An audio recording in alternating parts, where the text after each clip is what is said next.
क्या आप जानते हैं कि एक हार्ट वॉल्व सर्जरी के दौरान एक डॉक्टर का स्कैल्पल 1 mm अंदर चला गया और पेशेंट कोमा में चला गया? गलती किसकी थी? इंस्ट्रूमेंट की?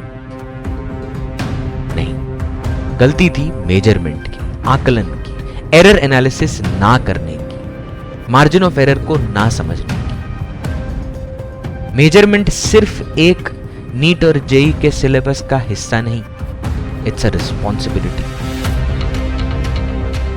As a future doctor and future engineer, you'll be working in micrometer and millimeter world, where small changes can produce catastrophic results.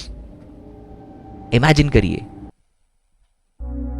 कि किसी की बोन सर्जरी हुई और वहां पर स्क्रू गलत बिठा दिया।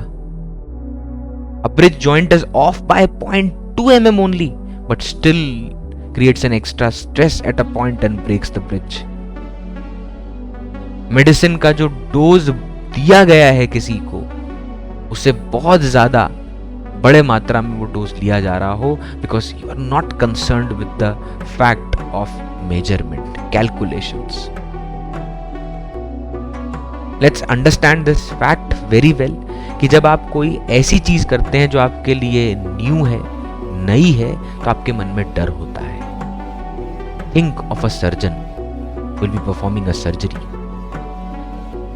एक एनेस्थेटिस्ट किसी ऑपरेशन थिएटर में जब किसी पेशेंट को एनेस्थीसिया रजिस्टर करता है, तो अगर उसकी क्वांटिटी बहुत ज्यादा हो गई तो पेशेंट कार्डियक अरेस्ट में जा सकता है या कोमा में भी जा सकता है, और अगर बहुत कम दे दिया तो एनेस्थीसिया अवेयरनेस हो जाएगा, जिससे पेशेंट शॉक में जा सकता है। पॉसिबिलिटीज।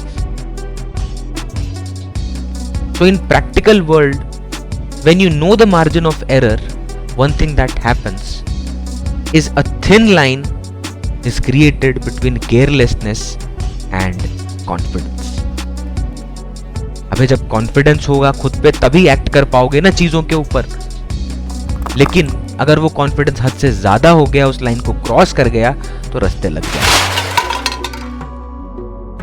तो इसीलिए let's enter into this part of measurement and try and understand the whole part by answering different questions, starting from random error and its denotion to significant figures and rounding off.